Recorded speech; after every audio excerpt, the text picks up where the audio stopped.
오늘 우리에게 주신 하나님의 말씀을 함께 보도록 하겠습니다. 고립의 시대를 이기는 공동체의 기도라는 제목을 가지고 사도행전 4장 23절부터 31절까지의 말씀을 함께 보도록 하겠습니다. 저 한 절 여러분 한 절 교독하고 마지막 절은 합독하도록 하겠습니다. 베드로와 요한은 풀려나는 길로 동료들에게 가서 대제사장들과 장로들이 한 말을 낱낱이 일렀다.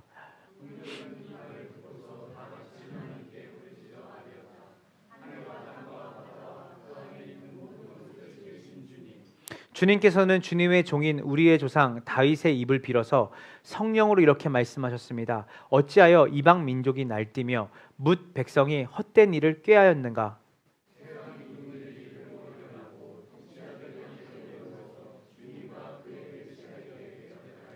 사실 헤롯과 본디오 빌라도가 이방 사람들과 이스라엘 백성과 한패가 되어 이성에 모여서 주님께서 기름 부으신 거룩한 종 예수를 대적하여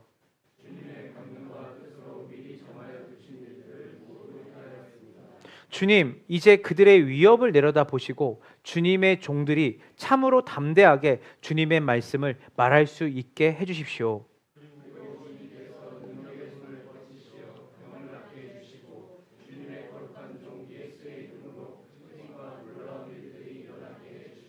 합독할까요? 그들이 기도를 마치니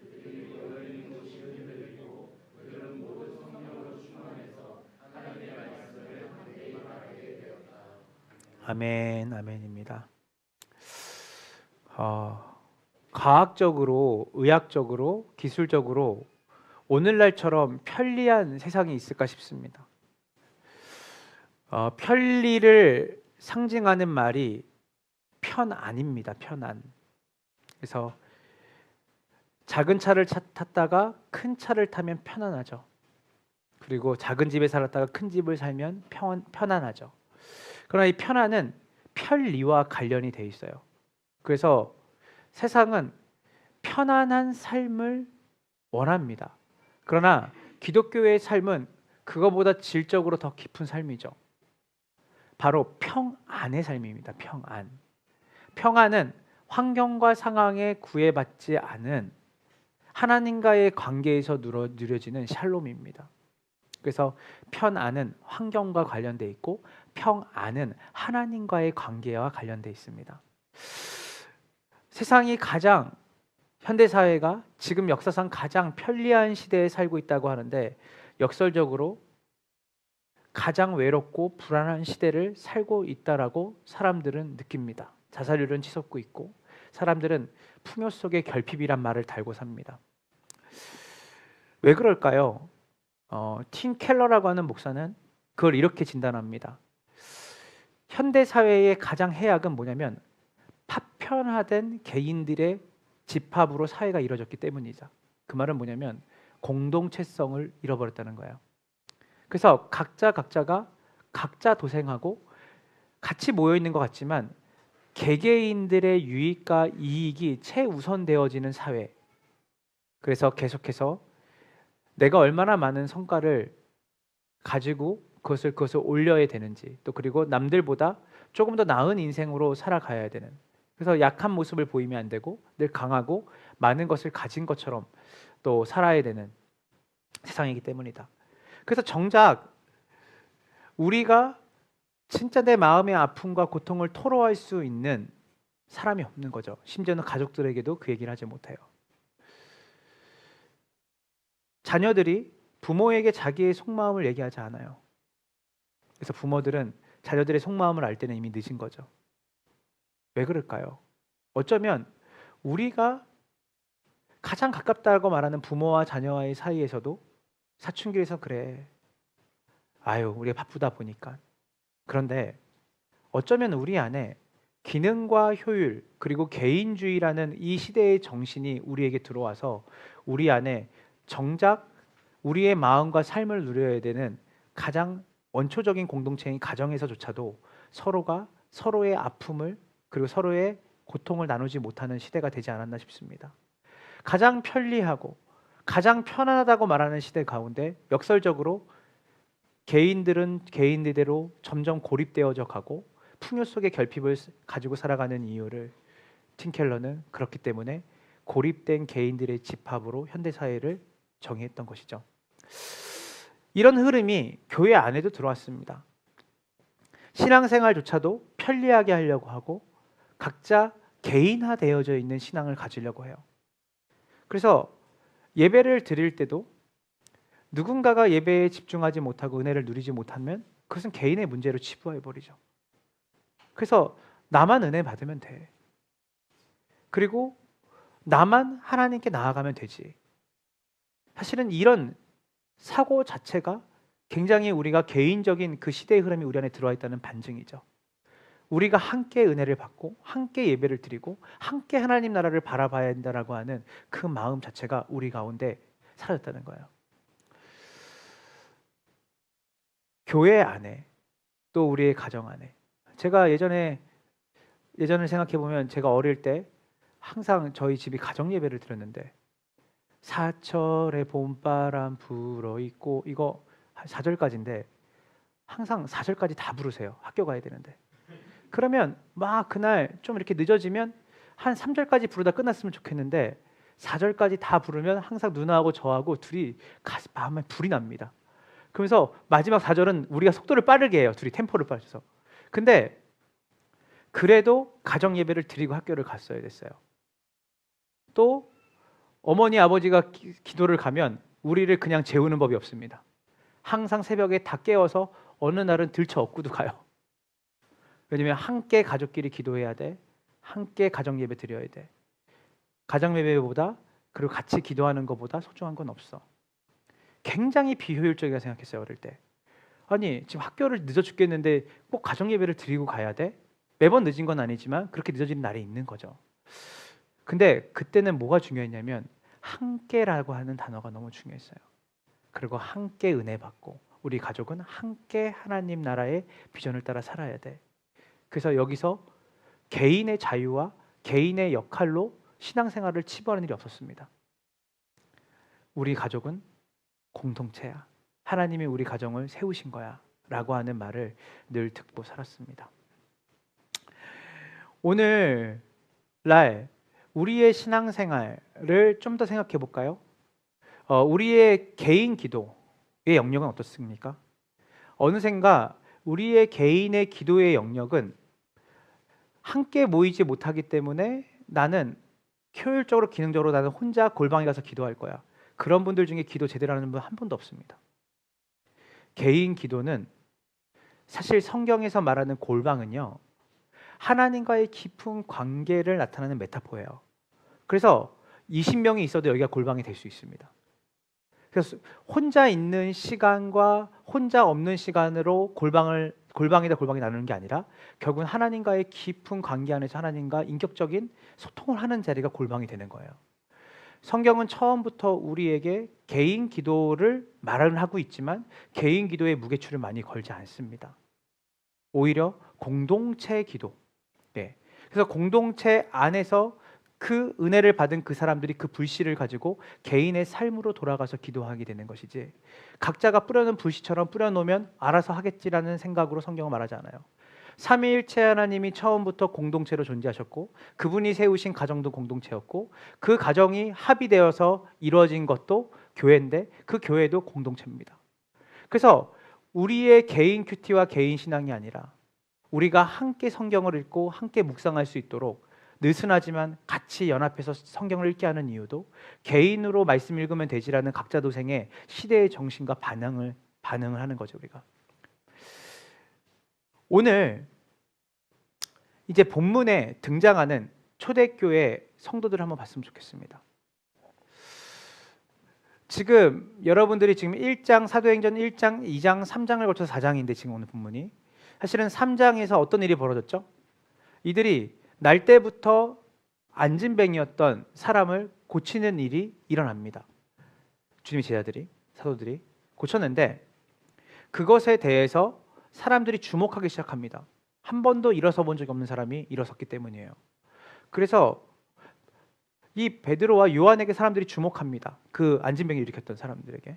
그랬더니 너희들은 이거 어떻게 이렇게 일으켰냐 했더니 거기서 자신에게 주목하지 않게 하고 냅다 복음을 전합니다. 예수 그리스도를 전해버려요.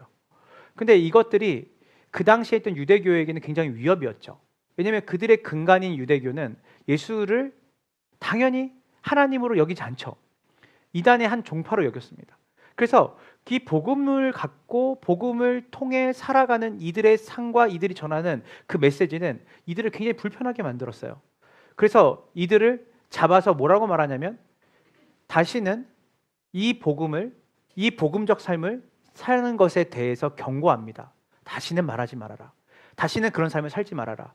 그래서 서슬퍼런 위협과 사실상의 사형 선고를 내려버려요. 금합니다. 말하지 말라고 하고 그렇게 살지 말라고 합니다. 근데 여러분, 이 일들이 비단 이때만이 일이겠습니까? 사실은 이것은 시대의 정신을 의미합니다. 오늘날 시대가 그래요. 우리가 예수님을 따라 살아가고 예수님을 증거하는 삶으로 살아가면 세상은 우리를 어리석다고 말합니다. 지혜가 없다고 말해요. 너는 어떤 원리로 세상을 살아가? 그러면 나는 성경의 원리를 따라 살아가. 여러분 그 이야기를 직장에서 할 수 있겠습니까? 여러분 그것을 가장 가까운 친한 친구들에게 할 수 있겠어요? 너는 누구의 인도를 받아? 나는 하나님에게 인도를 받아. 너는 힘들고 어려울 때 어떻게 해? 나는 함께 기도하는 것으로 내 힘들고 외로움을 이겨내. 왜냐하면 하나님이 내 마음의 위로자가 되시고 내 마음의 치료자가 되시기 때문이야. 우리는 이런 이야기를 하게 되면 들어오는 반응들은 뭐라 그러냐면 그래, 너 대단하다. 근데 그 안에서는 그 대단하다라고 하는 말 자체 그리고 그것에 대해서 말을 할 때 사람들의 눈빛은 되게 우리가 어리석고 지혜롭게 보이는 사람으로 비춰진다는 거예요. 심지어는 우리가 예수를 따라 살고 예수님을 전하는 삶을 살면 가장 우리를 힘들게 하는 것은 예수를 믿는 우리 부모, 예수를 믿는 내 형제가 될 수 있습니다.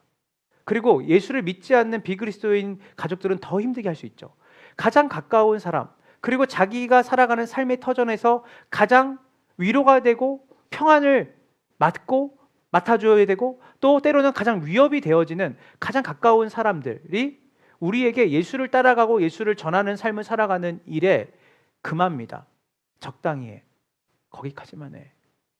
그거 안 하겠다고 하면, 거기까지 안 하겠다고 하면 풀어줄게. 이게 오늘날 우리에게 세상이 주는 시대 정신이에요.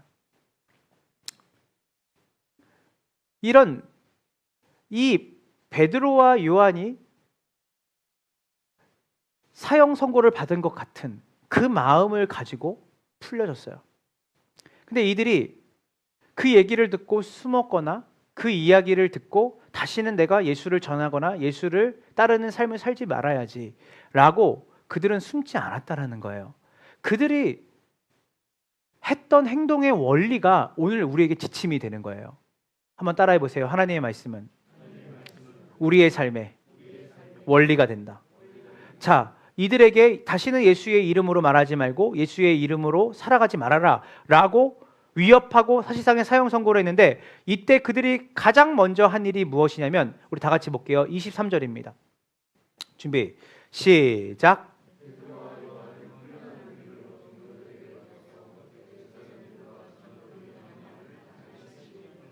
베드로와 요한은 풀려나는 길로 누구에게 갔다 그러죠?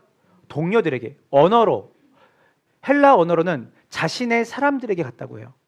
여러분의 사람들, 그러니까 여러분의 내 가장 최우군, 내 삶의 가장 나의 조력자, 나의 공동체라고 말하는 사람에게 갔다는 거예요. 이게 뭐냐면 교회입니다. 이들은 그 이야기, 예수를 따르는 삶, 예수를 전하는 삶을 살지 마! 라고 그들을 핍박하고 박해서 다음번에 걸리면 죽을 수도 있어 라고 말하는 그 이야기를 듣고 홀로 골방에 들어가서 굴을 파고 있지 않았고 그들은 숨어 있지 않았고 바로 그 즉시 어디로 갔냐면 그들과 똑같은 생각과 마음을 가지고 살아가는 교회의 지체들을 찾아갔다는 거예요. 이것이 세상을 살아가는 성도들의 지혜입니다. 힘들고 어렵고 예수를 따라가는 일에 이렇게 살아가는 게 맞을까? 주변의 세상의 가치가 나를 특별히 내가 의지하고 따랐던 사람이 야 그렇게 사는 것 좀 뭔가 이상하지 않아? 또는 그렇게 살면 노후는 어떻게 될 거고 그렇게 살면 네 삶은 어떻게 될 건데 네 체력이 담아나겠어? 라고 말할 때 그래 맞아 내가 나를 먼저 생각해야지 그래, 이렇게 하다가 내가 결핍되고 내가 번아웃 되면 안 되니까 나는 그냥 숨어 살아야겠다, 적당히 해야겠다 라지 않았고, 그들은 마치 흩어졌던 불씨가 다시 이 중앙에 하나의 큰 불을 이루기 위해서 모이는 것처럼 그들은 그 자기의 사람들, 언어로 보면 자신의 사람들에게 갔다는 거예요. 똑같은 생각과 똑같은 마음을 가진 사람들끼리 함께 모이는 자리로 갔다는 거예요. 이게 교회입니다. 저는 오늘 여러분과 함께 좀 세 가지로 왜 우리가 혼자가 아니라 함께 모여 기도해야 하는지 좀 여러분에게 이 오늘 본문의 말씀을 통해 세 가지의 원리를 여러분과 함께 나누려고 합니다. 자, 여러분 첫 번째 대지를 우리 함께 보도록 하겠습니다. 준비 시작. 여러분, 우리가 고난을 당할 때, 우리가 어려움을 당할 때 가장 먼저 무너지는 것이 무엇이죠? 네, 다른 게 아니라 바로 시각이 무너집니다. 문제가 생기면 그 문제가 나의 눈을 가리게 돼요. 여러분, 손가락 하나를 딱 보시면 이 손가락 하나를 멀리 두면 이 손가락은 되게 작게 보이지만 이 손가락을 점점 우리 앞으로 두면 어떻게 되죠? 손가락이 세상 그 어떤 것보다 크게 보이죠. 그 작은 손가락이 태산을 가리기도 하고 그 작은 손가락이 해와 달을 가리기도 합니다. 우리가 혼자 고립되어서 살다 보면 어떤 게 있냐면 내 아픔과 내 결핍과 내가 처해 있는 상황이 세상 그 어떤 것보다 크게 느껴져요. 그래서 혼자 고민하고 기도하게 되면 나오는 어려움이 뭔지 아세요? 왜 기도를 하기 힘든지 아세요? 맞아요. 영적인 거예요. 근데 가장 큰 영적인 싸움은 뭔지 아세요? 지금 문제가, 지금 내가 처해 있는 현실이, 내가 처해 있는 어려움이 하나님보다 큰 거예요. 그러니까 뭐예요? 하나님께 가져가면 안 돼. 하나님도 해결 못할 것 같은 거예요. 어느 순간에 그 모든 문제와 모든 것들이 내 안에 계속해서 개인적으로 내가 뭔가를 해결해 보려고 하니까 오히려 그 문제를 끌고 내가 연민에 빠지고 그 문제를 끌고 내가 더 묵상하는 결과가 나와요. 그러다 보면 어떻게 되냐면 내가 스스로 고립되어져서 기도가 안 돼요. 그리고 기도를 한다고 해도 그냥 연민에 빠져서 위로만 하나님께 요구하고 그리고 약간 명상하다 끝나는 경우가 되는 거예요. 왜요? 복잡한 거예요. 그 문제가 너무 크고 커서 내 삶에 이 문제를 해결할 수 있는 그 힘이 없고 그 문제 앞에 좌절하게 되니까 기도가 안 되고 그 기도가 안 된다는 것은 궁극적으로 하나님보다 그 문제가 내 삶에 더 크게 느껴진다는 거예요.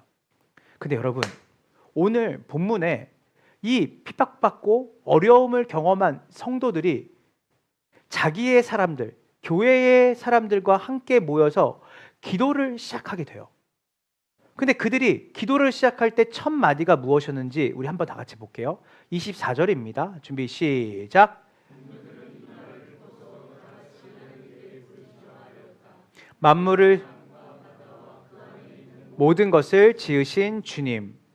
자, 여기서 이 사람들이 여러분 같으면 어떻겠어요?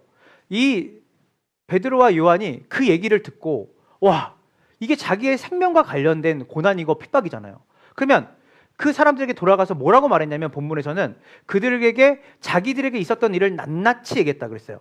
그러니까 자기가 지금 겪고 있는 어려움과 문제를 낱낱이 얘기하고 함께 기도했다고 했는데 여러분, 보통은 낱낱이 그 이야기를 하면 뭐라 그래요? 그 문제에 함몰되잖아요. 아, 큰일 났네. 야, 그럼 너네만 죽는 게 아니라 우리도 죽게 생겼네. 야, 이제 우리 어떻게 해야 되냐? 이게 아니었다는 거예요. 함께 기도할 때 이들이 무엇이 있었냐면 낙담과 낙심을 하는 사람도 분명히 있었을 거예요. 그 가운데. 와, 이 얘기를 듣고 이제 더 이상 우리가 예수를 전하거나 예수님을 따르는 삶으로 살아가는 것이 이제 우리에게는 생명을 걸고 우리의 물리적인 피해를 감수하고 해야 되는 일이기 때문에 난 두렵다라는 사람이 여기저기에 있었을 거예요. 맞나요? 안 맞나요? 그런데 거기에 안에서 믿음을 가진 사람들이 있는 거예요. 여러분, 제가 이 사태를 보니까 우리가 놓치지 말아야 되는 게 지금 이 상황에 함몰되면 안 됩니다. 우리가 이 상황보다 크신 하나님이 계세요. 우리가 그 하나님이 지금 사내들인 공의에 이들을 잡아서 위협하고 협박했던 그 종교 지도자들보다 지금 이 이스라엘을 통치하고 다스리는 로마 제국의 황제보다 더 크신 분이 바로 만물을 만드신 그 하나님이시고, 그 하나님이 지금 우리를 보고 계십니다. 우리의 삶을 책임지십니다. 교회가 가지고 있는 힘이 여기 있는 거예요. 여러분, 케빈 드 영이라고 하는 그 개혁주의 목회자야 신학자가 있습니다. 이 사람이 쓴 책이 있어요. 꼭 사서 읽었으면 좋겠어요. 우리는 왜 지역교회를 사랑하는가? 왜 지역교회를 사랑하는가? 이 책인데, 제가 이 책이 2010년도쯤에 나왔는데, 이 책을 읽으면서 제가 선교단체를 그때 막 시작했을 때였는데, 거의. 근데 그때 지역교회랑 함께 해야겠다는 생각을 했어요. 선교단체지만 지역교회가 잘 서야 되는구나. 근데 거기서 한 가지 지역교회를 사랑해야 되는 이유를 얘기하는데, 그 이유가 뭐냐면 지역교회는 객관성을 보장하고 있다는 거예요. 객관성. 여러분, 우리가 일주일 동안 살면서 갑자기 마음이 상하는 일이 여러 가지 이슈가 벌어지잖아요. 환경들이. 어려운 일이 벌어지고 각 사람이 가지고 있는 삶의 환경과 문제가 너무 다양하잖아요.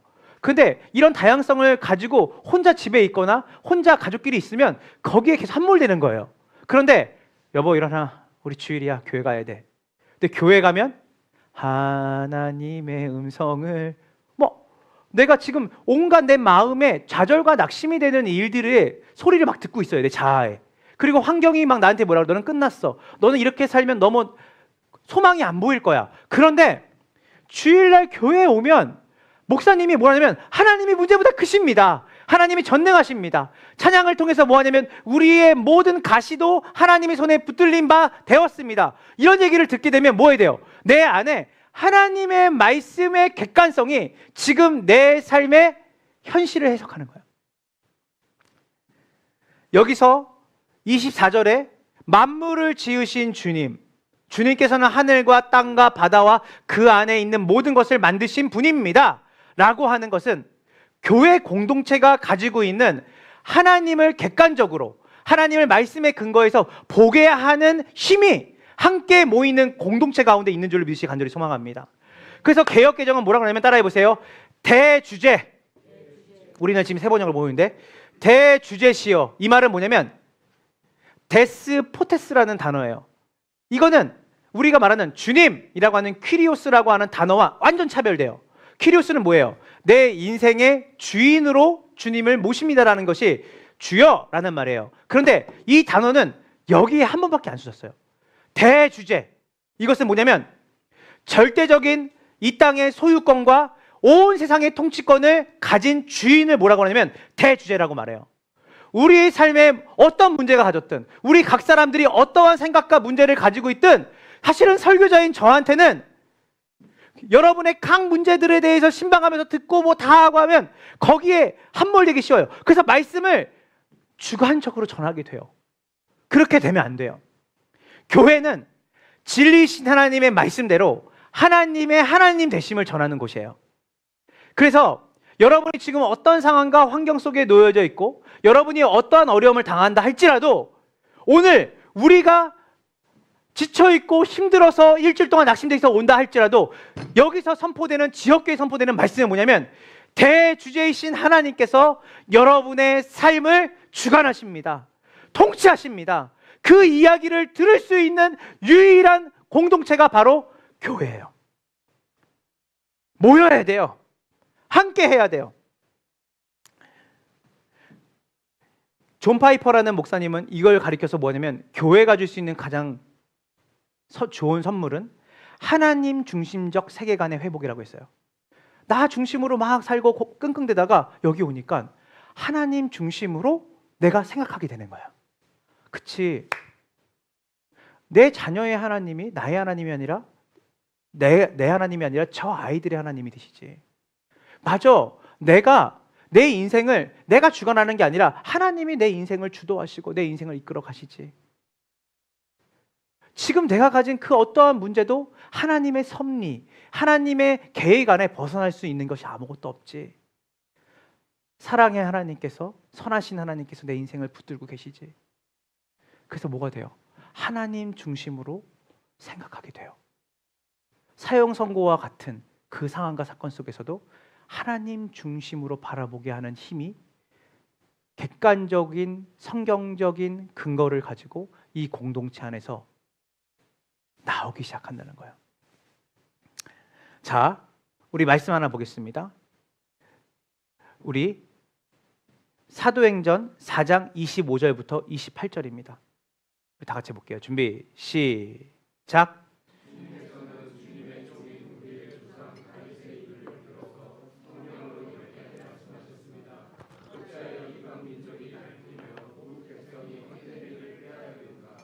세상의 임금들이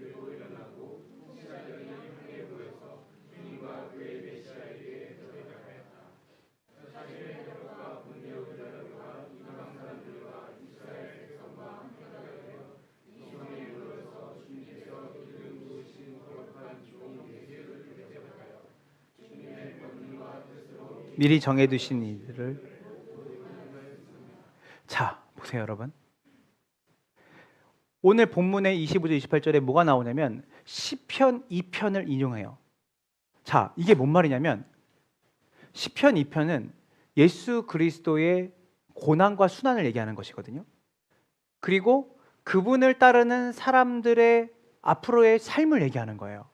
자, 여러분, 지금 이 상황과 환경을 이들이 뭘로 해석하냐면 지금 자신들이 당하는 핍박을 보면서 좌절하지 않은 이유는 어찌하여 이방이 날뛰며 라고 하는 시편의 말씀을 통해 이미 예수를 따르는 길이 좁은 문이고 좁은 길이라는 것을 그들은 말씀을 통해서 확인하는 것이에요. 여러분, 예수를 믿게 되는 것은 세상이 볼 때 어리석어 보이고 지혜롭지 못한 눈에 보이지 않는 하나님을 신뢰하며 살아가는 삶이에요. 세상의 방법을 의지하지 않고 하나님의 방법을 따라 살아가는 삶이에요.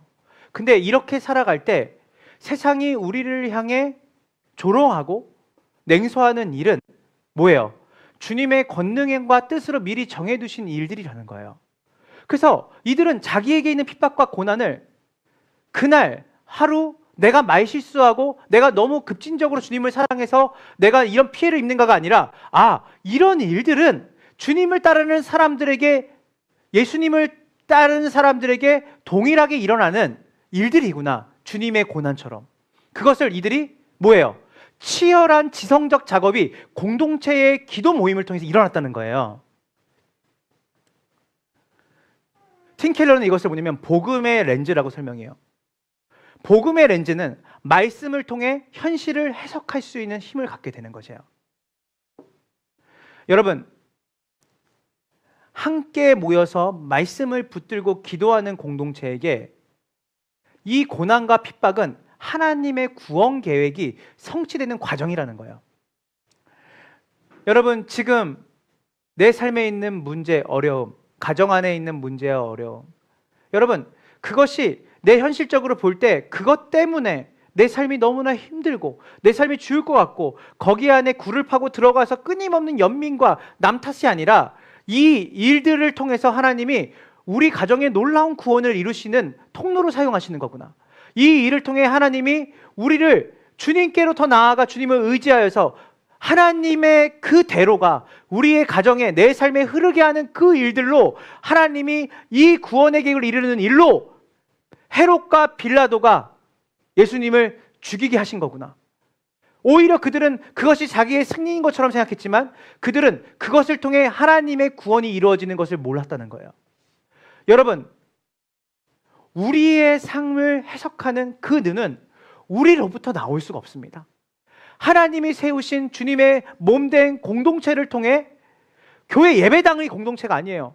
바로 내가 낙심할 때 말씀으로 나를 붙들어 깨워주는 공동체. 내가 무엇을 위해 기도할지를 모를 때 어떻게 기도해야 되는지를 같이 고민하고 치열한 지성적 작업을 말씀을 통해 하고 현실을 말씀을 통해 해석할 수 있도록 돕는 공동체. 이 공동체가 바로 교회였다라는 거예요. 또한 존 파이퍼 목사님은 이런 유명한 이야기를 합니다. 기도는 함께 모여서 이들이 기도했는데 낱낱이 아뢰는 것, 낱낱이 서로 나누는 걸 넘어서 저는 셀 모임의 뜨거운 기도가 회복되기를 원해요. 여러분들이 그냥 삶을 고백하는 게 아니라 정말 눈물을 뿌려가며 기도하고 정말 하나님께 깊이 들어가는 기도를 하기 원합니다. 우리 교회의 기도가 더 주님 앞에 더 나아가기 원해요. 이들이 낱낱이 자신들에게 무슨 일이 있었는지를 고백하는 걸 넘어서 그들이 뭘 했냐면 함께 힘써 기도했어요. 존 파이퍼 목사는 뭐라고 말했냐면 기도는 평상시에 평안할 때의 인터폰이 아니라 전쟁 상황의 무전기라고 했어요. 우리가 지금 살아가는 삶은요, 전쟁터입니다. 전쟁터에 여러분들이 그냥 하나님과의 소통을 할 수 있는 무전기를 꺼내지 않으면 갈 바를 알지 못해요. 어떻게 이 문제를 바라봐야 되는지 볼 수가 없어요. 우리의 삶을 나눌 수 있어요. 정직하게 나눌 수 있어요. 좋은 일입니다. 그러나 나누는 것은 공감하는 거예요. 서로가 공유하는 거예요. 그러나 공감과 공유만 하는 공동체가 교회가 아니에요. 교회는 하나님의 능력으로 이 문제를 바라보게 하고 하나님의 능력으로 이 문제가 풀어지도록 함께 기도하는 것이 교회인 줄 믿으시기를 간절히 소망합니다. 그래서 기도는 생존이에요. 전쟁터에서 오늘 여기 수건이 없네요 하고 인터폰을 누르는 게 아니에요. 전쟁터에서 여기 제가 숙소에 머물렀는데 인터폰을 가지고 프론트에다가 내가 저기 칫솔이 하나가 없네요 이런 얘기를 하는 것이 아니에요. 이것이 불편하니까 좀 치워주세요가 아니라 주님 죽겠습니다.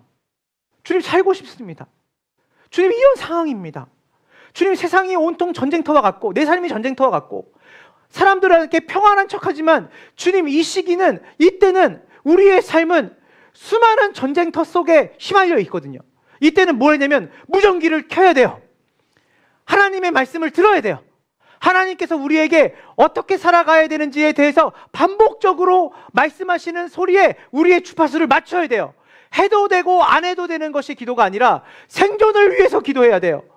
전쟁인 것을 인식해야 돼요. 지금은 전시 상황이에요. 이미와 아직 속에 살아가는 우리의 삶은 끊임없는 전쟁의 소용돌이 속에 놓여져 있다고 에베소 6장에 바울은 이야기하고 있어요. 그래서 무전기를 저는 의경 나왔거든요. 그래서 무전기를 잘 들어야 돼요. 나가서. 왜냐면 시위를 막아야 되고 반봉 수차를 해요. 그러면 4명이 꼭 한 팀으로 돌아요. 왜 4명이 한 팀일까요? 맞을까 봐? 아니 그게 아니에요. 무전기를 4시 같이 들어요. 왜냐면 지금 어떤 일이 있는지 상황이 있는데 다 은어로 되는데 이게 지식거리고 막 주파수가 왔다 갔다 하는데 4사람이 귀를 말하고 있어도 귀를 다 여기다 기울이는 거예요. 그래서 그 주파수에 따라서 뭐냐면 바로 복귀하십시오 하면 시위를 하다가 바로 복귀해야 되는데 잘못 들으면 못 듣고 있으면 다 복귀하고 있는데 4사람만 시위 한복판에 서 있는 거예요. 그래서 들어야 돼. 근데 항상 2명 정도는 못 들어요. 얘기하다가 거기 서 있다 멍하니 있다가 그러면 못 듣는데 기가 막히게 2명은 꼭 들어요. 지금 복귀하랍니다. 못 들었는데 제가 명확하게 들었습니다. 옆에 있는 친구가 이래요. 저도 들었습니다. 빨리 복귀해야 돼요. 그러면 그때 복귀하면서 어떤 생각이 들어요? 야, 니네가 들었기에 만정이지 못 들었으면 어떡할 뻔했냐. 왜 우리가 함께 기도해야 되냐면요, 하나님께서 우리에게 말씀하시는 것을 한 사람에게 말하는 게 아니에요. 하나님 우리 모두에게 말씀하세요.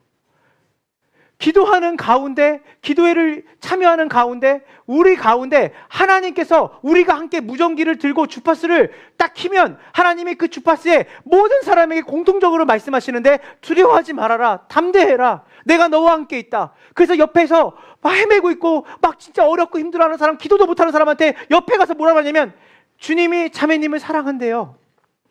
형제님을 주님이 귀하게 여기신대요. 이 모든 문제 가운데 하나님이 우리의 피난처가 되신대요. 뭐예요? 누군가는 그 주파수를 같이 들고 있다가 누구는 잘 듣고 있는 거예요. 그러면 그것이 사람들에게 뭐가 되냐면 전염이 돼요. 사람들에게 그것이 전파가 돼요. 그래서 우리는 서로를 든든하게 하나님에게 귀 기울일 수 있도록 서로가 서로의 공동체가 되어주는 것으로 우리가 함께 모이는 거예요. 오늘도 여기서 말씀을 듣지만 말씀이 잘 이해가 안 되고, 그런 분들은 셀 모임 가서 아까 전했던 그 말씀이 이런 말씀이었어요. 근데 나눔을 듣다 보니까 그 말씀이 오늘 자매님에게, 오늘 집사님에게, 오늘 형제님에게 꼭 필요한 말씀이었네요. 때로는 예배 가운데 끝나고 나서 정말 야, 이게 너한테 하는 말씀 같은데? 뭐라고 했는데 잘 안 들었어. 말씀 못 들었어. 이거 이렇게 했는데 내가 들었는데 하나님 너에게 주신 말씀 같아. 다시 한번 말씀을 들어봐. 서로가 서로의 격려가 되어지고 하나님의 음성에 귀 기울일 수 있도록 돕는 공동체가 되어주는 게 함께라고 하는 교회의 힘인 줄 믿으시길 간절히 소망합니다. 마지막으로 이 함께 기도할 때 오늘 본문은 따라해 보세요. 세상을 이길 담대함을 얻는다고 얘기를 해요. 마지막으로 이들의 함께 모여서 이들의 기도가 어떻게 끝나는지를 함께 보도록 하겠습니다. 29절입니다. 다 같이 볼게요. 시작. 주님의 종들이 참으로 담대하게. 자, 함께 기도할 때 어떤 일이 벌어지냐면 이들이 뭐라고 말해요? 주님, 이제 그들의 위험을 내려다보시고 주님의 종들이 참으로 뭐하게? 담대하게 뭘하게? 말할 수 있게 해주십시오. 자, 이게 되게 중요해요. 함께 기도하고 함께 주님께 주파수를 맞출 때 이 기도의 힘이 우리에게 말씀을 중심으로 우리의 삶을 해석하게 만들고 우리에게 하나님의 말씀을 통해 우리에게 담대함을 주는데, 그 담대함이 뭐냐면 환경의 변화로부터 오는 담대함이 아니에요. 뭐라고 말해요? 주님, 우리를 담대하게 해주셔서 담대하게 주님의 말씀을 뭐하게 하세요? 말할 수 있게 해주십시오. 그들의 눈이 가리어서 우리가 이렇게 사는 것에 대해서 모르게 해주십시오가 아니라 우리가 이 위협 속에서도 담대하게 예수님을 따라가는 삶으로 살아갈 수 있게 해주십시오 라고 말했다는 거예요. 여러분, 이거는 뭐냐면 환경의 변화가 아니라 존재의 변화를 말하는 거예요. 우리가 여기 우리 권사님들 집사님들 계시지만, 나이 드신 분들이 계시지만, 제가 예전에 교회에서 어떻게 봉사하고 기도했다는 걸 얘기를 가끔 우리 양가 부모님한테 들어요. 들으면 김장을 화장실에서 하기도 하고 뭐 어디서 하고, 그때는 기도하고 자녀들을 위해 얼마나 기도했는지를 얘기를 해요. 근데 이분들이 뭐냐면 다 힘들어요. 환경이 시댁이 믿지 않고 또 어려움이 있고. 여러분 이런 얘기 많이 들으시죠? 레파토리 아시죠? 야, 내가 1세대야 막 이런 얘기들. 근데 그게 되게 어렵고 상황이 힘든데 어떻게 이렇게 신앙을 붙잡고 살았을까 보면 이분들에게 뭐냐면 공동체가 있었던 거예요. 함께 기도해주는 집사님, 함께 마음을 위로해주는 권사님들, 그리고 교회에서 함께 기도할 수 있는 기도 모임을 만들어준 거예요. 그렇게 함께 기도하다 보니까 마음에 어떤 마음이 생기냐면, 주님, 믿지 않는 시댁 식구가 예수님을 믿는 것이 1차 기도 제목이지만 그렇지 아니하더라도 제가 믿음을 담대하게 지킬 수 있게 해주세요. 이 기도가 어디서 나오냐면 함께 모여 기도할 때 하나님이 우리에게 주시는 약속이 뭐냐면 이 담대함이라는 거예요. 존재적으로 환경과 상관없이 우리 서로가 함께 공동체로 담대하게 살아가게 하여 주십시오. 존재의 변화예요. 그렇게 이들이 합심하여 부르짖었을 때 어떤 일이 일어납니까? 마지막입니다. 사도행전 4장 31절입니다. 사도행전 4장 31절 다 같이 볼게요. 준비 시작.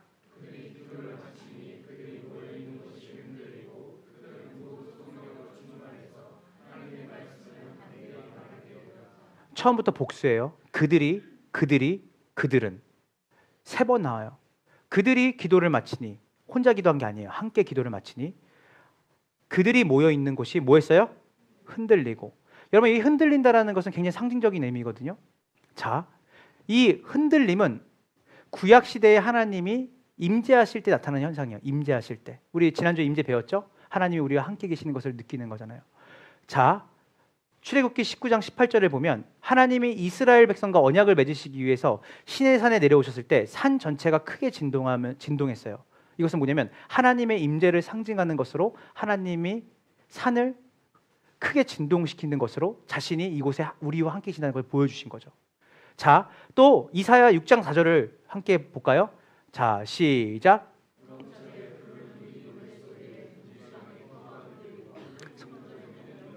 여기서 문지방의 터가 흔들리고, 이거는 이사야 선지자가 성전에서 높이 들린 보좌에 앉으신 하나님을 배웠을 때 하나님의 임재와 천사들의 찬양 소리로 인해 성전의 터가 흔들리는 것을 얘기를 해요. 즉 여기서 그들이 기도하기를 마쳤을 때, 기도하는 가운데 뭐예요? 그들이 있는 그 장소가 진동했다는 거예요. 이건 뭡니까? 하나님이 지금 이 자리에 함께 계신다는 것을 그들이 오감으로 경험했다는 거예요. 여러분, 약속이에요. 오늘 신약은 뉴 테스트먼트예요. 단순히 복음서에 예수님이 성취하신 것만 약속이 아니라 사도행전은 우리에게 뭘 말하고 있냐면, 우리가 함께 모여 기도할 때 하나님이 주신 약속이 있는데, 그것은 뭐예요? 우리를 하나님이 함께 모여서 하나님의 사이즈를 알게 하시는 거예요. 하나님이 얼마나 크신지를 우리에게 나타나세요. 함께 모일 때. 약속이에요.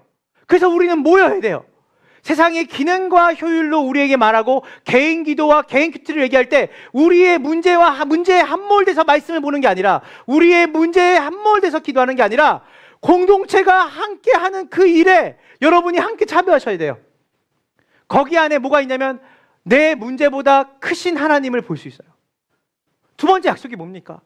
우리의 현실의 모든 문제들이 어떻게 해석이 돼요?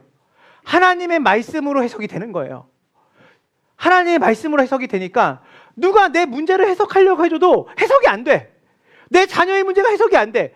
누가 나한테 입 바른 소리 해도 그것이 나한테 위로가 안 돼. 그런데 함께 모여서 하나님의 말씀의 원리를 듣고 기도하는데 해석이 돼요. 이거는 신비죠. 하나님이 주신 약속이에요. 또 우리가 함께 모여 기도할 때 우리 안에 담대함이 생겨요. 눈치를 보고 예수를 믿는다는 것이, 예수를 따라 살아가는 것이 세상에 볼 때 미련하고 정말 누가 말하면 위축이 되고 이렇게 하는 마음이 아니라, 그래 나 예수 믿는다, 나 예수님 따르는 사람이야, 내 삶의 나침판이 우리 하나님이셔, 내 인생의 선한 목자는 물질이 아니야, 사람이 아니야, 하나님이셔. 그렇게 말할 수 있는, 환경이 바뀌지 않아도 그거는 뭐예요? 공동체가 가지고 있는 힘인 거예요. 서로가 함께 기도해주고 함께 할 때 환경의 변화를 위해 기도하는 걸 넘어서 존재적 변화가 함께 기도하는 우리의 모임 가운데 담대함으로 주어진다는 걸 믿으시길 간절히 소망합니다. 여러분 한번 따라해 보시겠어요? 두려움은 전염된다. 그러나 담대함도 전염된다. 저는 우리 교회에 하나님께서 주시는 담대함이 전염되기를 원합니다. 오늘 다 죽을 만한, 죽을 심정으로 교회에 억지로 왔는데, 끌려오듯이 왔는데, 하나님께 왔는데 여기 안에서 담대함이 생기는 거예요. 세상을 살아갈 용기가 생기는 거예요.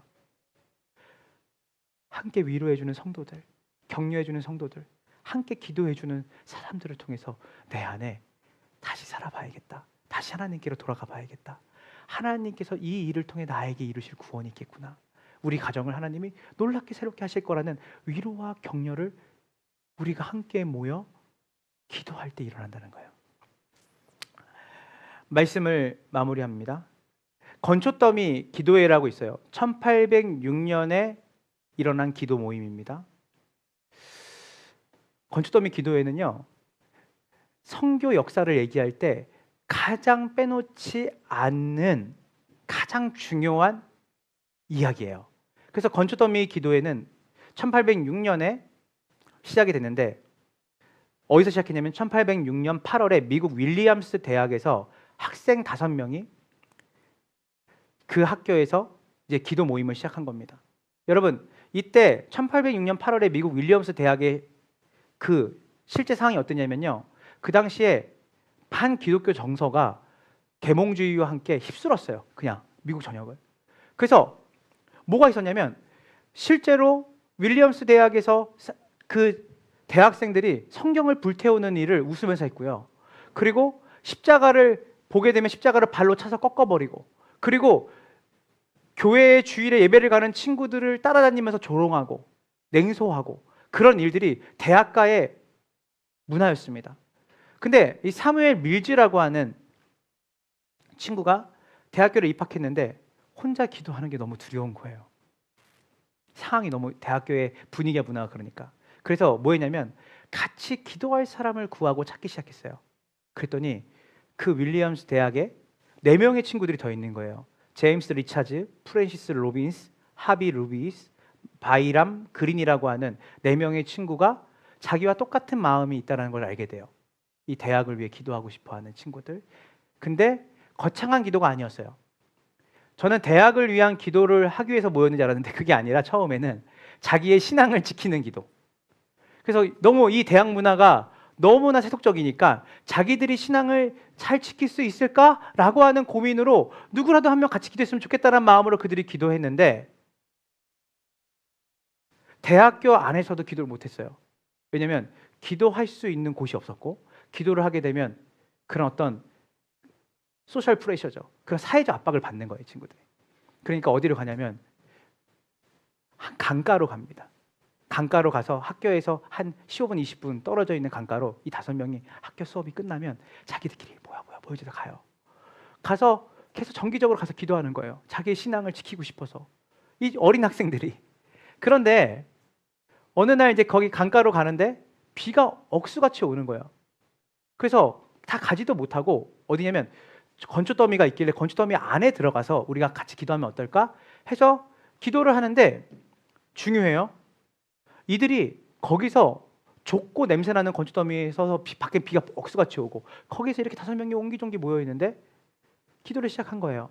처음에 개인 기도를 했어요. 하나님 우리의 신앙을 지켜주시고 내 문제를 기도하는데 거기에 하나님이 윌리엄스 대학에 대한 마음을 줘서 대학을 놓고 기도하고 그러다가 이 대학교처럼 복음의 볼모지인 전 세계에 죽어가는 수많은 영혼들의 마음을 주시는 거예요. 같이 기도할 때. 그때 사무엘 밀즈라는 그 어린 학생이 이런 말 합니다. We can do this if we will. 하나님이 만약에 복음을 듣지 못하는 사람들에게 우리를 보내신다고 한다면 우리는 그 일을 위해 뭐든지 할 수 있습니다. 하나님이 우리에게 그 일을 하신다고 하신다면 우리는 전 세계 복음을 전하는 일에 쓰임 받고 싶습니다. 라고 하는 이 기도가 이들의 입에서 터져 나온 거예요. 누가 하신 일이죠? 성령님이 하신 일이에요. 그래서 여기서부터 시작했던 모임이 뭐냐면 미국 해외 선교위원회가 창설이 돼요. ABC FM이라는 곳이에요. 여기서 이 위원회가 지금도 있습니다. 여기서 여러분 몇만 명이 선교사 파송되는지 아세요? 5만 명이 넘는 선교사가 파송이 됩니다. 그리고 이 학생들이 방학 때 뭐 하냐면 SVM 운동이라고 스튜던트 발런티어 무브먼트라고 하는 학생 자원 선교 운동을 일으켜요. 이 5명이 뭐 하냐면 방학 때 자전거를 타고 미국 각지를 돌면서 지금 특별히 여러분이 잘 아시는 것처럼 이 동아시아 쪽에 복음을 듣지 못하는 사람들이 다 몰려 있었어요. 그래서 우리가 그곳에 주님이 원하신다면 우리를 보내신다면 우리가 그들에게 복음을 전할 수 있습니다 해서 그들이 가면서 사인 받고 이렇게 했던 게 여러분 3,800장이라고 합니다. 이 5명의 아이들이. 여러분 이런 일이 어떻게 일어났냐면 그들이 자기 자신의 문제를 끌고 와서 자기 혼자 기도한 게 아니라 함께 기도할 때 자기의 영적인 상태를 보고 더 나아가서 이 대학의 상태를 보게 하시고 더 나아가서 이 나라와 열방을 보게 하시는 하나님의 마음을 그들이 품게 되는 거예요. 여러분 함께 기도할 때 하나님 우리에게 담대함과 용기를 주시는데 하나님 복음을 이 검단 신도시에 우리 아이가 다니는 때로는 내 직장에서 내 일터에서 복음을 듣지 못하는 그 사람들에게 나 하나도 지키기 힘든 이 신앙생활을 그들에게 전하고자 하는 열정과 열심은 여러분에게 나올 수 없어요. 교회가 함께 기도할 때 2-3사람이 모인 곳에 너희가 합심해서 기도할 때 내가 너희와 함께 있겠다 라고 하는 주님의 약속은 단순히 함께 하겠다는 임재가 아니라 주님의 마음과 주님의 생각을 하나님께서 우리 가운데 부어주신다는 것이에요. 저는 선교단체를 꽤 오랫동안 했습니다. 선교단체를 하면서 너무 힘들었던 거는 개인적으로 이분들을 만나면 가정이 안 아픈 가정이 없어요. 다 가정이 결손 가정, 또 힘들어하는 가정. 집은 다 왜 이렇게 가난해? 힘들어. 그리고 소망을 얘기하는 분이 거의 없어요. 되게 절망이에요. 삶이 환경이 살아온 환경이 그런 거예요. 근데 우리가 모여서 뭐 했냐면 새벽 예배 마치고 함께 기도하고 그리고 우리가 함께 모여서 기도를 했는데 웃기죠. 기도할 때마다 뭐라고 기도하는지 알아요? 온 열방을 우리에게 주세요 하나님. 수원 땅을 우리에게 주세요. 자기의 인생과 삶 하나 컨트롤 못하는 그 연약한 사람들이 함께 모여 기도하니까 하나님의 비전을 품게 돼요. 하나님의 나라를 품게 돼요. 우리 아이들이 하나님의 아이들이에요. 우리 가정이 하나님의 가정이에요. 하나님께서 우리 아이들에게 소명과 사명을 주세요. 하나님이 우리가 함께 모여 기도할 때 가정이 단순한 우리의 먹고 사는 문제와 그냥 우애에 있는 가정을 넘어서 주님이 교회를 세우신 그 목적대로 하나님이 우리에게 비전과 사명을 주세요. 언제? 그들이 모여 함께 기도할 때 성령이 그들 가운데 오순절 마가의 다락방에 임했어요. 이제 저희 교회는 한 달에 한 번씩 함께 모여서 기도하려고 합니다. 주중 예배는 안 만들어요. 앞으로 계획 없습니다. 그렇게 하나님이 특별하게 저한테 일하시지 않은 이상은 저희는 주중 예배 없습니다. 그런데 한 달에 한 번 우리 나의 삶과 나의 가족들, 나의 가정을 위해 기도하는 시간이 있었으면 좋겠어요. 피곤하죠? 힘들죠? 하나만 생각하세요. 피곤하고 힘들고 비효율적인 걸 생각하면 여러분 우리 못합니다. 기도. 이 일이 주님이 우리에게 약속하신 일인지 아닌지만 생각하면 돼요. 저는 우리 가정이 담대해지기 원하고요. 우리 가정의 현실의 문제를 하나님의 말씀으로 해석하기를 원하고 하나님의 사이즈가 우리 가정의 사이즈가 되기를 원합니다. 이 월삭 기도에 그래서 계속 묻고 연기할까 생각을 했는데 여러분 하나님의 일은 연기하면 못합니다. 우리가 기도해야 될 건 뭐냐면 하나님 우리가 모였을 때 저를 통해서 하나님의 말씀이 그날 토요일날 아침입니다. 새벽도 아니에요. 8시에 모여서 우리가 1시간 우리의 믿지 않는 내 부모님 그리고 내 형제들 그리고 내 삶 그리고 가정이 있으신 분들은 내 자녀들 내 남편을 하나님께 함께 모여서 기도하고 올려드릴 때 기도가 안 되는 내 삶에 옆에 있는 권사님의 기도가 내 마음에 불을 지르고 청년의 울부짖는 기도를 통해서 믿지 않는 부모에 대한 그 애통함이 나에게 전달되어서 같이 그 애통하는 마음을 가지고 그의 부모를 위해 같이 기도하는 일들 그리고 기도의 불씨들이 모여서 용광로를 이루는 그 놀라운 일들이 우리 가운데 있을 줄로 믿습니다. 첫 번째 월상 예배입니다. 뭐든지 첫 번째는 가장 강력하게 하나님이 일하시는 은혜가 있어요.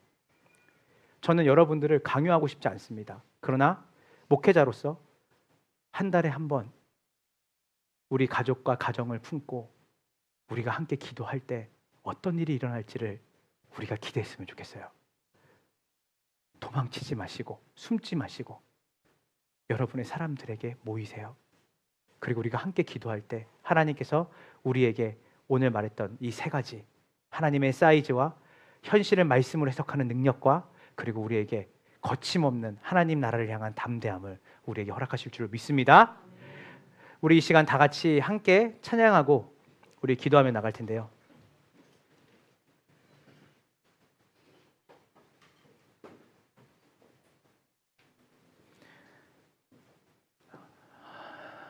제가 이 곡을 기도의 인도를 제가 수천 번을 했거든요. 진짜 그 20대 중반부터 기도 인도를 그러니까 작은 모임부터 큰 모임까지 수천 번을 한 것 같아요. 근데 그때마다 가장 많이 불렀던 찬양이 이 찬양입니다. 주님의 약속을 붙들고 나가는 거예요. 주님 우리가 함께 기도할 때 우리의 긍휼을 베푸시고 하늘을 향해 두 손 들고 우리가 나아갈 때 하늘 문이 열리는 은혜의 빗줄기가 우리 가운데 이 땅 가운데 내리도록 구하는 기도문이죠. 우리 이 시간 개인으로 나오는 게 아니라 우리가 함께 기도하는 겁니다. 그래서 우리가 함께 기도하는 거예요. 주님이 함께 기도할 때 내가 너희 가운데 임재 명확하게 내가 너희와 함께 있다는 것을 경험케 해주겠다. 내가 너에게 담대함을 주겠다. 내가 너희와 함께함으로 나의 시각으로 너희의 삶을 해석할 수 있는 은혜를 주겠다 약속하셨어요. 우리 이 시간 다 같이, 우리 이 찬양 아시는 분들은 눈을 감고 찬양하시고, 모르시는 분들은 가사를 보시면서 오늘 말씀 기억하면서 곡조 있는 기도를 올려드립시다. 찬양합시다.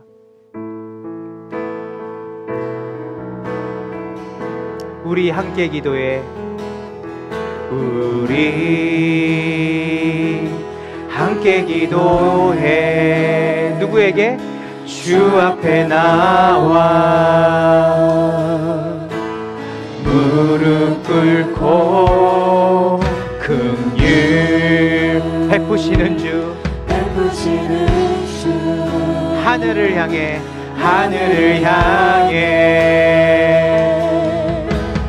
두 손 들고 우리 함께 기도해. 우리 함께 기도해. 누구 앞에?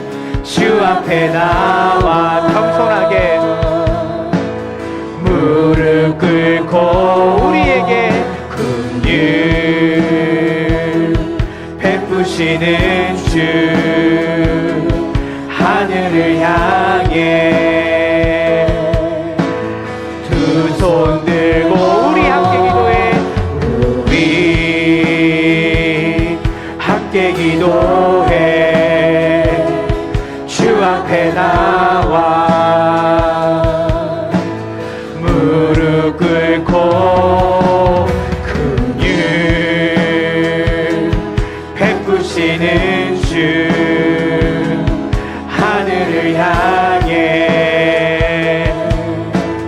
두 손 우리 함께 기도해. 우리 함께 기도해. 주 앞에 나와 무릎 꿇고 긍휼 베푸시는 주, 하늘을 향해 두 손 우리 함께 기도해. 우리 함께 기도해. 주 앞에 나와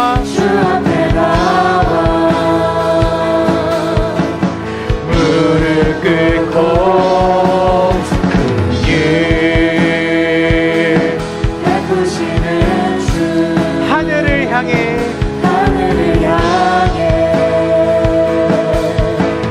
두 손 들고 하늘문이 열리고 은혜의 빛중이 이 땅 가득 내리도록 마침내 주 오셔서 의의 빛중이 우리 위에 부시도록 우리 함께 기도해. 우리 오늘 이 시간 가운데 주 앞에 나와 겸손하게 무릎 꿇고 우리에게 베푸시는 주, 하나님을 향해 합복하며 주님의 힘을 의지하며 두 손 들고 하늘문이 열리고 은혜의 빛중이 이 땅 가득 내리도록 마침내 주 오셔서 의의 빛중이 우리 위에 부시도록 우리 가운데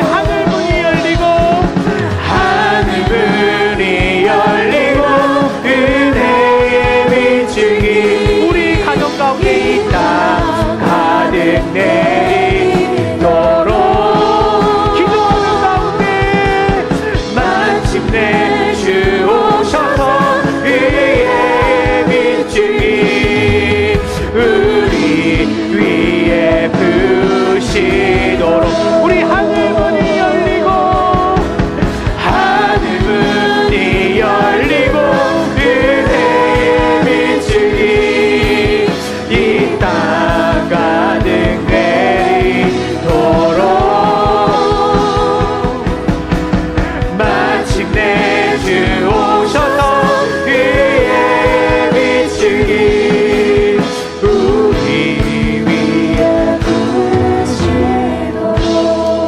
우리 목소리로 하늘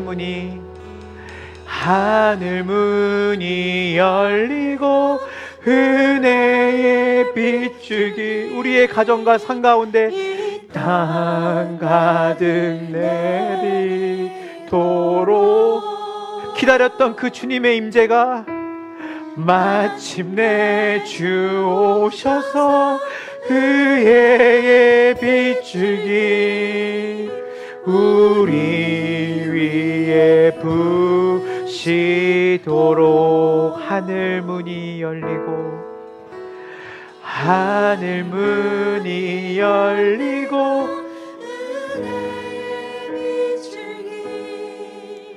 이 땅 가득 내리도록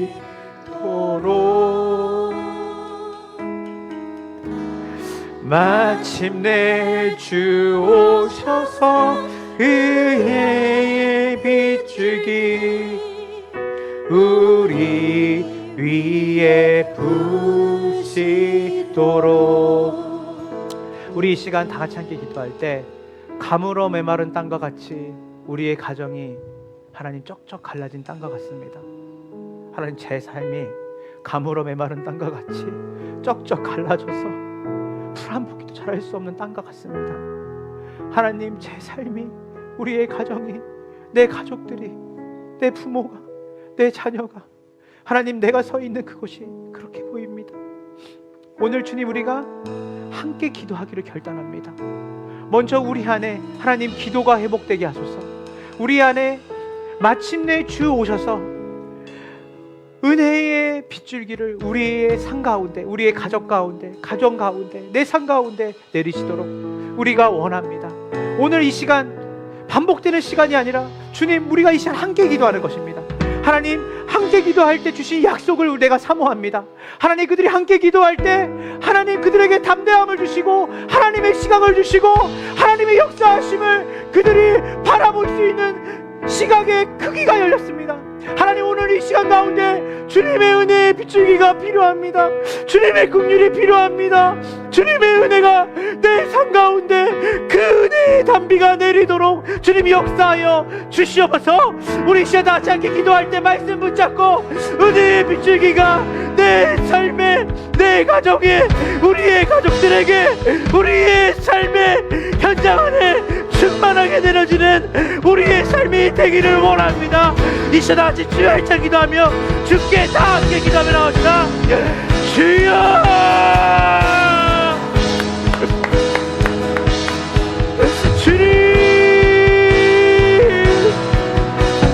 주님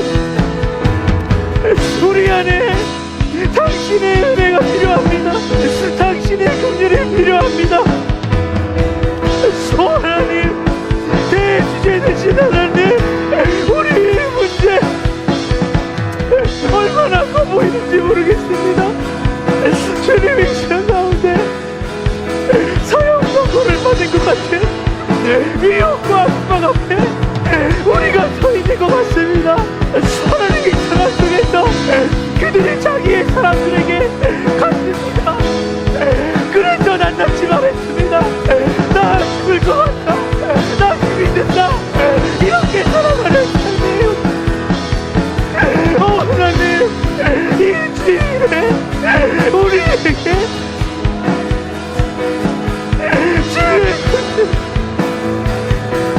막혀 있는 하늘이 열리게 하시고 우리의 심령 가운데 매번 땅과 같이 가뭄에 있는 땅과 같이 말라 쓰러진 우리의 심령 가운데 하나님의 긍휼이 하나님의 임재가 경험되게 하소서. 하나님의 은혜 아니면 안 됩니다. 하나님의 능력이 아니면 안 됩니다.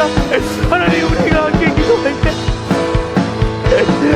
하나님 되심을 하나님 바라볼 수 있게 하시고 우리의 모든 문제들 하나님의 말씀으로부터 해소할 수 있게 하시고 하나님 쪼그라드는 인생이 아니라 안으로 내 것을 치는 인생이 아니라 하나님의 나라를 위해 내 손을 펴고 하나님 사무엘 빌지와 그 어린 19살의 5명의 다윗을 통해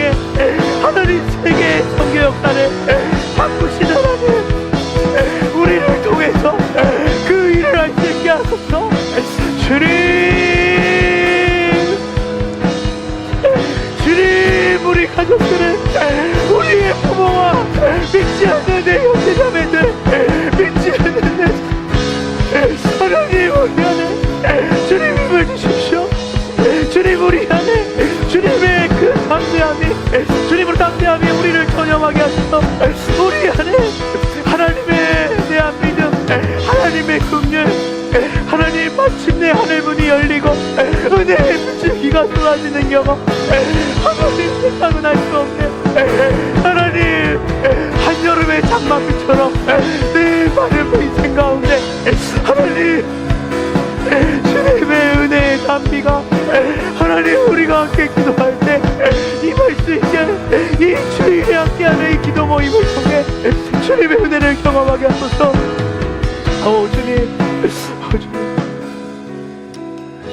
우리 시간, 우리 마지막으로 한 번 더 기도할 때 우리 월삭 기도회를 기도합시다.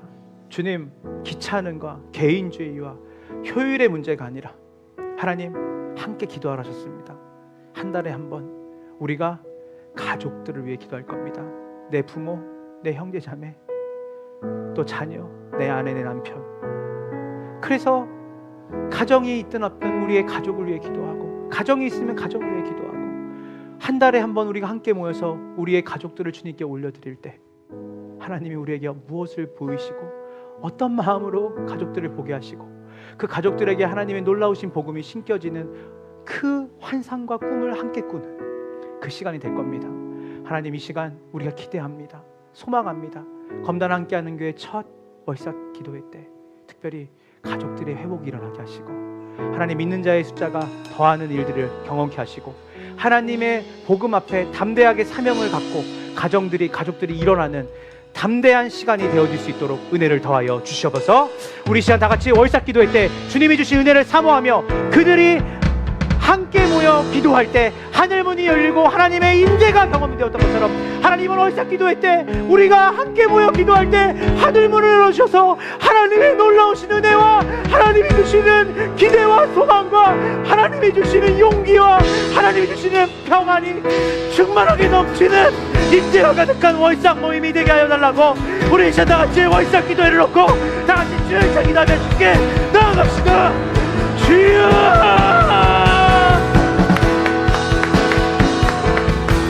하나님, 우리가 우리 교회에 하나님 월삭 기도회를 갖습니다. 한 달에 하루에 우리의 전부를 다 주님께 드립니다. 그때 믿지 않는 내 부모, 내 믿지 않는 내 형제자매들, 하나님 질병과 어둠 가운데 살아가는 내 가족들 올려주세요.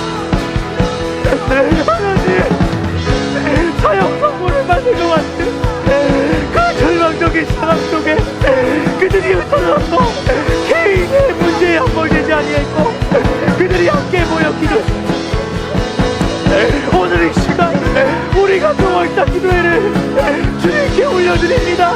기능과 교일이 아니라 하나님의 약속이 이루어지는 기도회, 하나님의 약속이 성취되는 기도회, 하나님이 주신 것을 사모하는 기도회, 함께 모여 기도할 때 하늘문을 여시고 우리 가운데 은혜의 담비를 쏟아주셔서 한 명도 거둬가는 사람 없이 모두가 하나님의 은혜를 경험하는 시간, 하나님의 은혜의 담비를 속에 메마른 뼈와 같은 가물어 메마른 나과 같은 가족과 가정을 하나님의 시각으로 보고 하나님의 마음으로 볼 수 있게 하셔서 복음의 담대함이 회복되는 시간, 자녀들을 품고 기도할 때 자녀들에게 소망을 품는 시간, 하나님 아내와 남편이 회복되었는 시간, 하나님 가족들의 불화가, 가족들의 그 어려움들이 주님의 능력과 권능으로 그것들을 바라볼 수 있는 은혜, 하나님 우리에게 월삭 기도에 비사하고 특별한 주의 성령을 부어 주시옵소서. 주님, 우리가 기대하고 있습니다. 주님의 은혜를 더하여 주시옵소서.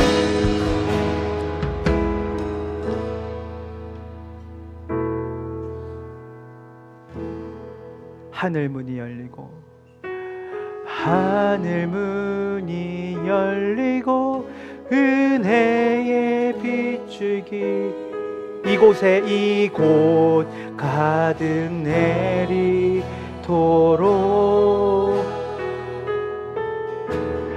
마침내 주 오셔서 의의 빗줄기 우리 위에 부시도록 하늘 문이 열리고 하늘 문이 열리고 은혜의 빗줄기 이곳 가득 내리도록 다시 하늘 문이 열리고 하늘 문이 열리고 은혜의 빗줄기 내 삶 가득 내리도록 마침내 주 오셔서 의의 빗줄기 우리 위에 부시도록 오 하나님 감사합니다. 오늘 짧은 말씀을 통해 그들이 모여 그들이 하나님을 부르고 함께 기도할 때 그들이 대주제 되신 하나님을 함께 부를 수 있는 은혜를 입는 것을 봅니다. 또한 그들이 자신의 현실의 모든 문제를 하나님 안에서 해석할 수 있는 은혜를 경험하는 것을 봅니다. 또한 그들이 환경과 상황을 뛰어넘어 주님이 주실 소망과 주님이 주실 그 선하신 계획을 바라보며 담대하게 증인으로 살아가는 것을 봅니다. 하나님, 역사 속에서 그 10대의 어린 학생들 5명이 모여 기도했던 그 하나님이 함께 모여 기도할 때 그들의 개개인의 학생들의 삶을 넘어 대학을 품고 기도하게 되어지고 나아가서 나라와 복음을 듣지 못한 수많은 동아시아의 나라들을 그들이 기억해내고 기도할 때 아펠란젤로와 언더우드와 저드슨과 같은 수많은 믿음의 선배들이 하나님 그들의 기도를 통해 이 나라의 미얀마로 넘어갔습니다. 하나님 우리도 할 수 있습니다. 하나님 우리도 그 은혜를 사모합니다. 하나님 우리도 주님의 은혜의 빗줄기 주님 우리가 사모합니다. 우리가 끊임없이 주님 앞에 함께 모여 무전기를 켜고 주님께 주파수를 마치고 주님의 마음의 문을 두들길 때 마침내 주님이 오셔서 우리의 기도 모임 가운데 은혜의 빗줄기를 허락하실 줄로 믿습니다. 하나님 한 주 동안에 우리의 개인의 삶 속에 하나님 기도에 대한 갈망 또한 믿음의 친구들과 작지만 우리 함께 모여서 기도할까? 우리 다른 거 다 해봤지만 이거 안 해봤잖아. 우리 전화로 대화 나누고 이야기 나누고 서로 공감하고 위로하는 거 말고 우리 같이 교회 와서 우리 둘이 시간 내서 세상이 볼 때 비효율적인 것처럼 보이지만 우리 하나님 앞에 같이 손잡고 서로를 위해 기도하는 시간 가지면 어떨까? 함께 기도하는 약속들이 또 함께 가정 안에서 또한 가족들끼리 함께 기도하고자 하는 약속들이 일어나게 하시고 또한 하나님이 우리 교회 공동체 전체에게 주신 한 달에 한 번 우리의 한 달을 올려드리는 그 기도 모임을 허락하시니 감사를 드립니다. 그 기도를 통해 가족이 회복되어지고 각 가정들이 회복되어지는 은혜를 우리가 누리게 하여 주시고 하나님의 임재를 충만하게 누리는 기도회가 되어지도록 또한 그 기도회에 대한 소망과 갈망이 우리 가운데 충만하게 부어지는 한 주가 되게 하여 주시옵소서. 함께 이것을 품고 나아가는 우리 모두가 되게 하여 주시옵소서. 지금은 우리 구주 예수 그리스도의 은혜와 아버지 하나님의 크신 사랑과 성령 하나님의 교통하심이 오늘 고립에서 벗어나 주님의 공동체와 함께 기도하기로 결단할 때 하나님이 주시는 이 3가지 약속을 마음에 품고 소망하며 나아가려는 우리 검단 함께하는 교회 모든 성도들의 삶과 그들의 가정과 그들의 일터와 학업에 지금으로부터 영원까지 함께 있을지어다.